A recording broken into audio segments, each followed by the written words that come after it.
सभी को नमस्ते।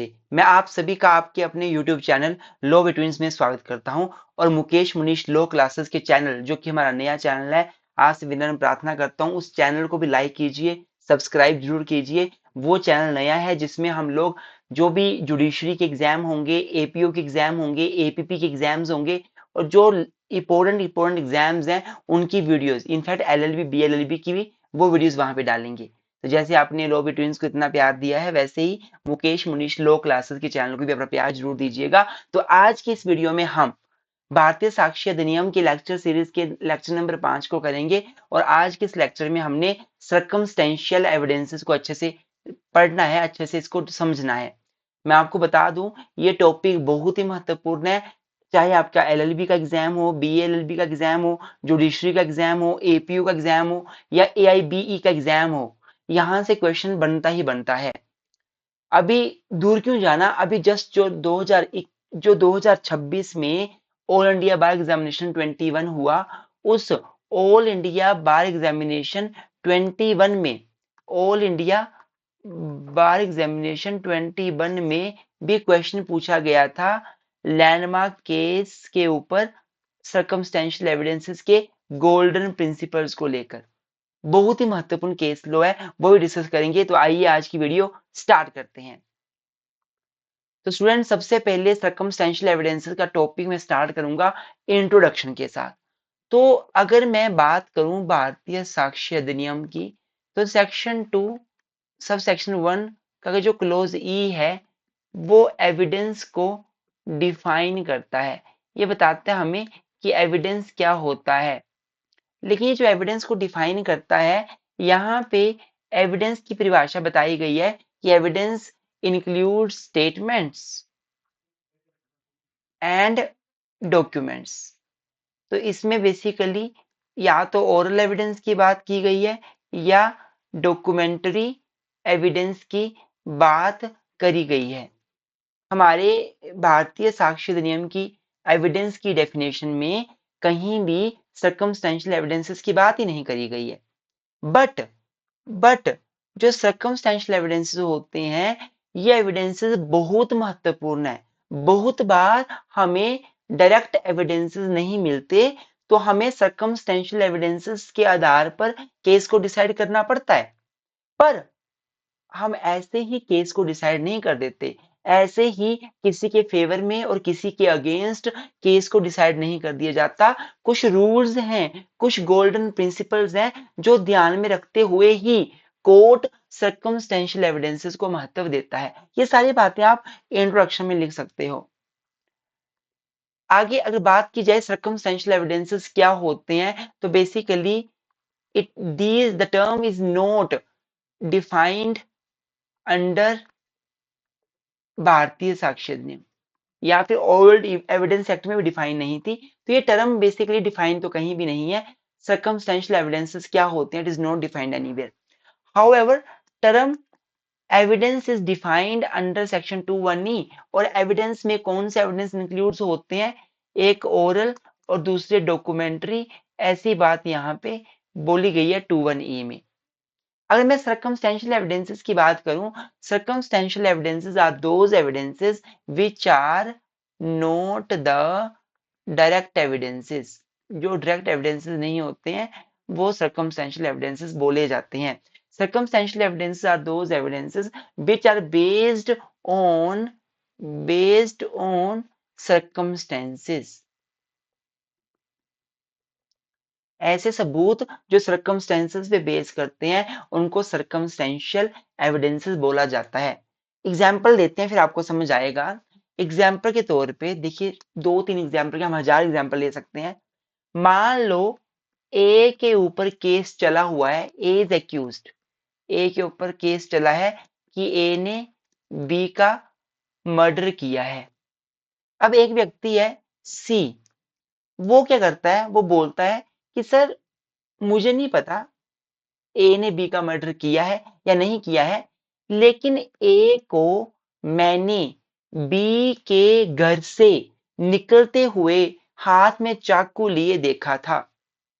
या फिर मैंने ए को बी के घर जाते हुए हाथ में चाकू लेकर जाते हुए देखा था। ये मैंने देखा था अपने घर से, अपनी विंडो से मैं पढ़ रहा था और मैंने देखा कि ये पर्टिकुलर पर्सन जो ए है वो बी के घर में चाकू लेकर गया था, हाथ में चाकू था और ये भाग-भाग कर वहां पे जा रहा था। ये मैंने अपनी आंखों से देखा था, पर मुझे नहीं पता कि ए ने बी का मर्डर किया या नहीं किया। अब यहाँ पर डायरेक्ट एविडेंस तो नहीं है। जब देखा ही नहीं तो डायरेक्ट तो नहीं है। पर ये सर्कमस्टेंशियल एविडेंस की तरफ इशारा कर रहा है कि ए को बी के घर जाते हुए देखा गया। सर्कमस्टेंसेस ऐसे हैं, जाते हुए देखा गया।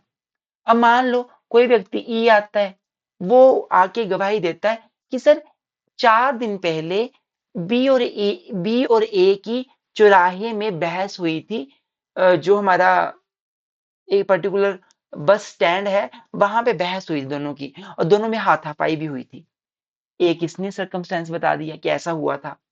एक कोई एफ आता है, वो बोलता है जी सर ए और बी दोनों आपस में अच्छे फ्रेंड्स थे, लेकिन इन दोनों के बीच बिजनेस को लेके कोई विवाद चल रहा था, जिसमें एक व्यक्ति दूसरे को बोलता था कि तुमने बिजनेस में घोटाला किया और मेरे साथ धोखा किया। ऐसी बातें मैंने सुनी थी।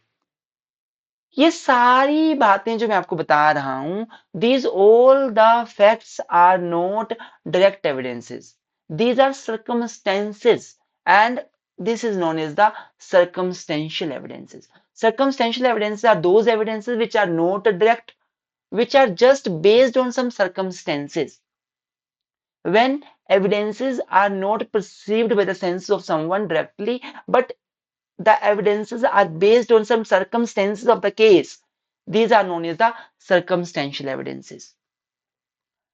आगे जहां से अब जो टॉपिक हम पढ़ने लगे हैं कि गोल्डन प्रिंसिपल्स क्या होते हैं सर्कमस्टेंशियल एविडेंसेस के, मैं बता दूं आपको फिर से कि ऑल इंडिया बार एग्जामिनेशन 21 में क्वेश्चन यही आया था कि किस लैंडमार्क केस में सुप्रीम कोर्ट ने सर्कमस्टेंशियल एविडेंसेस के गोल्डन प्रिंसिपल्स दिए थे। तो आंसर था इसका Sharad Birdhichand Sarda versus state of Maharashtra. In fact अगर आप कभी भी कोई भी एग्जाम दो, उसमें सर्कमस्टेंशियल एविडेंसेस का आंसर लिखो, तो ये केस आपने वहां मेंशन करना ही करना है। बहुत ही लैंडमार्क केस है। Golden principles of circumstantial evidences का मतलब क्या होता है? इसका मतलब है कि सर्कमस्टेंशियल एविडेंसेस को कोर्ट महत्व कब देगा। कौन से ऐसे प्रिंसिपल्स हैं जो कोर्ट फॉलो करेगा किसी सर्कमस्टेंशियल एविडेंस को महत्व देने के लिए। कोई भी केस में आप किसी भी सर्कमस्टेंसेस के आधार पर केस को डिसाइड कर दोगे, ऐसा तो नहीं होगा।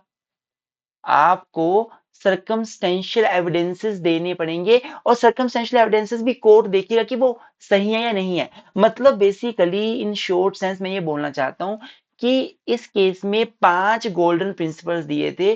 कोर्ट ने बोला था ये 5 चीजें होनी चाहिए अगर आप चाहते हो सर्कमस्टेंशियल एविडेंसेस के आधार पर केस को डिसाइड किया जाए।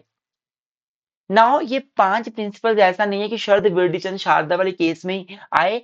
सबसे पहले 1952 में सुप्रीम कोर्ट ने Hanumant versus state of MP के केस में इन प्रिंसिपल्स को ले डाउन किया था और इन्हीं प्रिंसिपल्स को बाद में शरद विडिचंद के केस में एक्सेप्ट किया गया, डिस्क्राइब किया गया, इनशिएट किया गया, अच्छे से बताया गया। अब ये क्या प्रिंसिपल्स हैं, मैं आपको अपने क्लास नोट्स में ले चलता हूँ, वहीं पे दिखाता हूँ कि ये कौन से प्रिंसिपल्स हैं। अगर आपको ये नोट्स बाय करने हैं, हमारे प्रॉपर हैंड रिटन नोट्स हैं और हमने सिस्टमैटिक मैनर में अराउंड 5 से 6 सोर्सेस से नोट्स इकट्ठे करके बनाए हुए हैं। यही नहीं, आप चाहे बीएनएसएस के नोट्स आपको चाहिए, आपको बीएसए के नोट्स चाहिए, आपको किसी भी सब्जेक्ट के नोट्स चाहिए, तो ये हमारे नंबर पे आप मैसेज कर हमसे आप नोट्स ले सकते हैं। हमारे नोट्स कोई गूगल से कॉपी किए नोट्स नहीं होते हैं। हमारे नोट्स जेन्युइन होते हैं, ऑथेंटिक होते हैं। खुद लाइब्रेरी से बुक्स को इश्यू कर खुद बुक्स को देख कर ऑथेंटिक डाटा से हमने नोट्स बनाए होते हैं। ये कोई कॉपी, आजकल कॉपी पेस्ट का जमाना है। आप कोई भी मटेरियल लें, 100 रुपए का मटेरियल लें, 200 रुपए का मटेरियल लें, उनकी क्वालिटी चेक कर लें। ऐसे मत पैसे खर्च दीजिएगा, क्योंकि जो चीज 10 रुपए में बनती है उसको 100 रुपए में देकर बंदा आपसे 90 रुपए कमा रहा है। हमारे जो नोट्स होंगे, हम लोगों ने बहुत मेहनत करी, नोट्स को बनाने ही में ही हमें 6 से 7 मंथ लग गए हैं।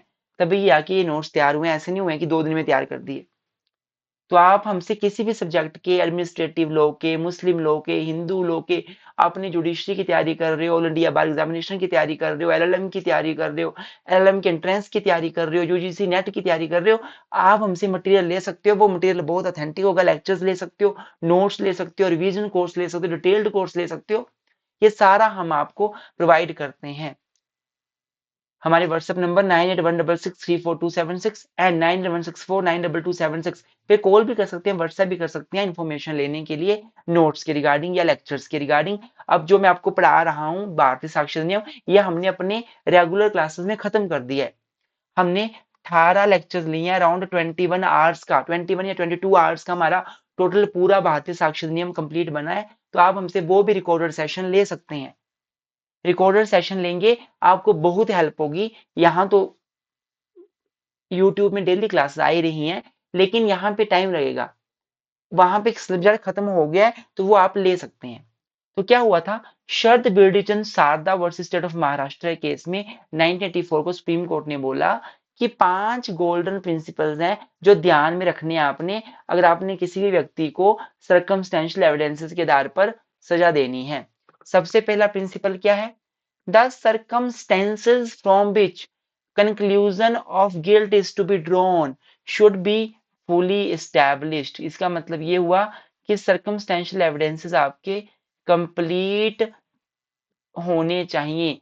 सर्कमस्टेंशियल एविडेंसेस में जो सर्कमस्टेंसेस आप दिखा रहे हो, जिसके आधार पे आप बोल रहे हो कि किसी व्यक्ति ने अपराध किया है, कोई गिल्टी है, तो ये चीज आपको फुली इस्टेब्लिश्ड करनी पड़ेगी। 100% आपको शो करना पड़ेगा सर्कमस्टेंशियल एविडेंसेस के जरिए कि yes the person is guilty, इसमें कोई डाउट ही नहीं है।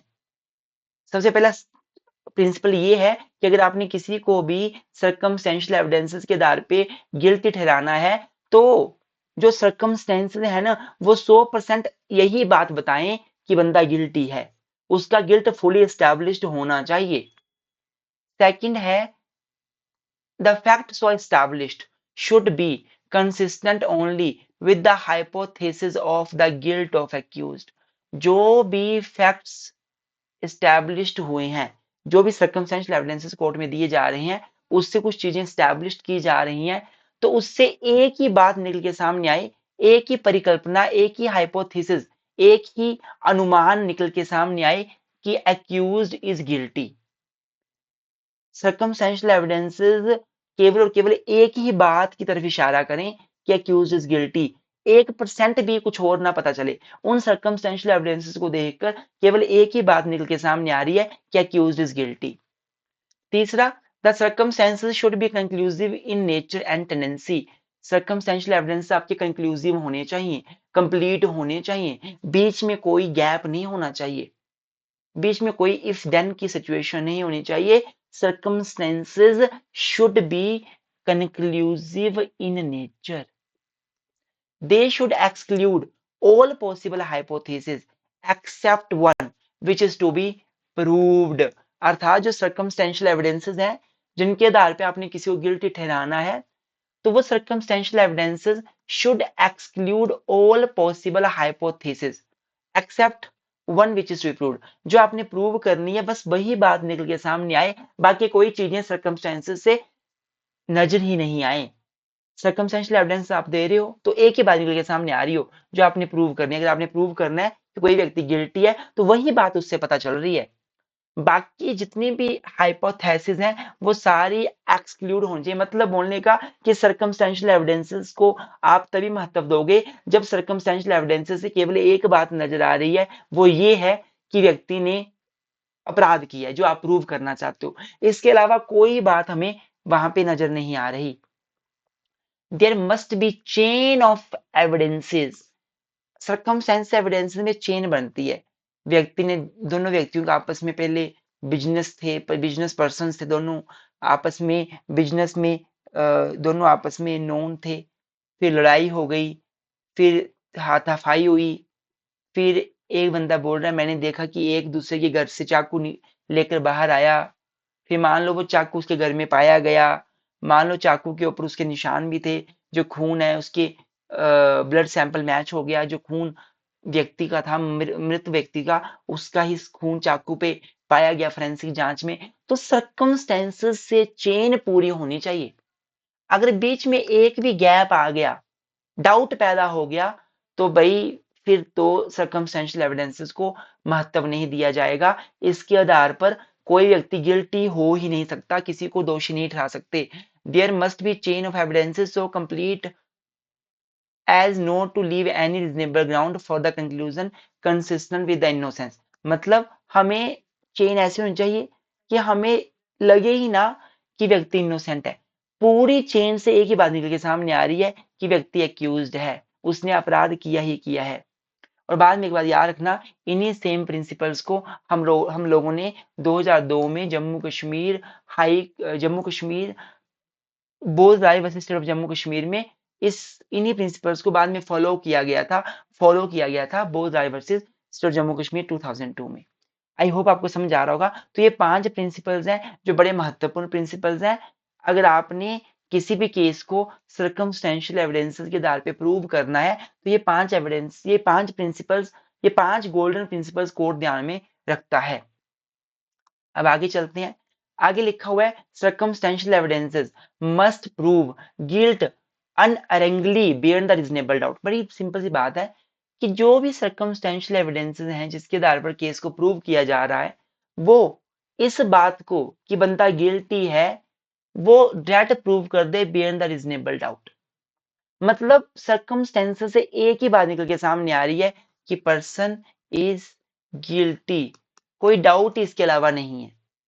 अगर आपने सर्कमस्टेंसेस के आधार पे केस को प्रूव करना है, तो it must be proved through circumstantial evidence in such a way that only one thing is coming into picture, that person has committed the crime. The circumstances relied upon must be of a definite tendency showing only that accused is guilty। एक ही बात निकल के सामने आ रही है, accused guilty है। State of Punjab versus केवल Krishna case में 2023 रीसेंट केस है सुप्रीम कोर्ट का। आप अपने जुडिशरी एग्जाम्स में, एपीओ के मेंस एग्जाम्स में जरूर लिख के आए अगर आपको कोई क्वेश्चन आए तो, कि इस केस में सुप्रीम कोर्ट ने हेल्ड किया कि सर्कमस्टेंशियल एविडेंसेस एक ही बात प्रूव करें, वो भी बियॉन्ड रीजनेबल डाउट की पर्सन गिल्टी है। कुछ अदर रिसेंट केसेस देखेंगे हम लोग जो सुप्रीम कोर्ट के रिसेंट लैंडमार्क केसेस हैं सर्कमस्टेंशियल एविडेंसेस के ऊपर। सबसे पहला केस है Jabir versus state of Uttarakhand 2023 supreme court. इस केस में क्या हुआ था? इस केस में सुप्रीम कोर्ट ने बोला circumstantial evidences should be consistent with the guilt of accused and should be inconsistent with his innocence. जो सर्कमस्टेंशियल एविडेंसेस है उससे एक ही बात निकल के सामने आए कि एक्यूज्ड जो है वो गिल्टी है, और वो सर्कमस्टेंशियल एविडेंसेस इनकंसिस्टेंट होने चाहिए विद हिज इनोसेंस, वो गिल्टी नहीं है, ये बात सर्कमस्टेंशियल एविडेंसेस बिल्कुल भी ना बताएं। सर्कमस्टेंशियल एविडेंसेस एक ही बात बताएं कि वो गिल्टी है। Neeraj Datta versus state NCT Delhi 2023 supreme Court, इसमें भी क्या बोला गया? In the circumstantial evidences case which is indirect evidence, circumstantial evidence is indirect evidence, a complete chain without a snap must point to hypothesis that except accused no one had committed an offense। circumstantial evidence से एक ही बात निकाल के सामने लाएं कि accused के अलावा किसी ने ऑफेंस नहीं किया हुआ है। आई होप अब आपको पूरा लेक्चर समझ आ गया होगा कि सर्कमस्टेंशियल एविडेंसेस क्या होती हैं, इनके गोल्डन प्रिंसिपल्स क्या हैं, और सर्कमस्टेंशियल एविडेंसेस के आधार पर हम कब किसी को गिल्टी बना सकते हैं। स्टूडेंट्स आज के लेक्चर के लिए इतना ही। आई होप आपको लेक्चर अच्छा लगा होगा। वीडियो अच्छी लगी तो प्लीज चैनल को लाइक करें। एक विनम्र प्रार्थना है, हमने अपना चैनल शुरू किया है मुकेश मुनीश लॉ क्लासेस। इस चैनल को जरूर लाइक करें, सब्सक्राइब करें। मैं आपको इस चैनल का लिंक भी इसी वीडियो के डिस्क्रिप्शन में दूंगा। जरूर इस चैनल को लाइक करें, आपका बहुत विनम्र धन्यवाद होगा आपका अगर आप ऐसा करेंगे। और सब्सक्राइब करें, वीडियो को देखें आप। और साथ में जो पिछले 4 लेक्चर हैं, फर्स्ट 4 लेक्चर जो हुए हमारे भारतीय साक्षरता नियम के, उन लेक्चर्स का मैं लिंक आपको इसी वीडियो के डिस्क्रिप्शन में दे दूंगा। आप उस लेक्चर को जरूर ज्वाइन कीजिएगा, जरूर देखिएगा, तभी आपको ये लेक्चर समझ आएगा। और अगले लेक्चर में हम लोगों ने डिस्कस करनी है रेलिवेंसी एंड एडमिसिबिलिटी, वो आगे के लेक्चर में देखेंगे किसी भी सब्जेक्ट के आपको नोट्स चाहिए, आप हमें व्हाट्सएप मैसेज कर सकते हैं, लेक्चर चाहिए व्हाट्सएप मैसेज कर सकते हैं। हमारा अगर हम पढ़ाएँगे तो हम दिल से पढ़ाएँगे, मन से पढ़ाएँगे, मेहनत से पढ़ाएँगे, नोट्स देंगे तो डेडिकेटली जो बनाए गए नोट्स हैं मेहनत से वही देंगे, कोई कॉपी पेस्ट मटेरियल हमारे पास नहीं होता है। आप बचिए, आज मार्केट में बहुत कुछ मिल रहा है जो बिल्कुल ही गूगल की लैंग्वेज है, बिल्कुल गूगल का यूज़ करके दिया जा रहा है, उसका कोई फ़ायदा नहीं है। मैक्सिमम मटेरियल रॉन्ग भी होता है, सेक्शंस गलत होते हैं, केस लॉज़ गलत होते हैं, बस केस लॉज़ लिखे गए होते हैं पर मटेरियल वो गलत होता है। बिल्कुल मैं आपको फिर से बोल रहा हूँ, अगर स्टडी करनी है तो ऑथेंटिक स्टडी करिए, अच्छे से स्टडी करिए, लाइफ में बहुत काम आएगी। Thank you so much. Keep supporting law betweens and Mukesh Munish law classes YouTube channel. Thank you so much. Keep supporting us.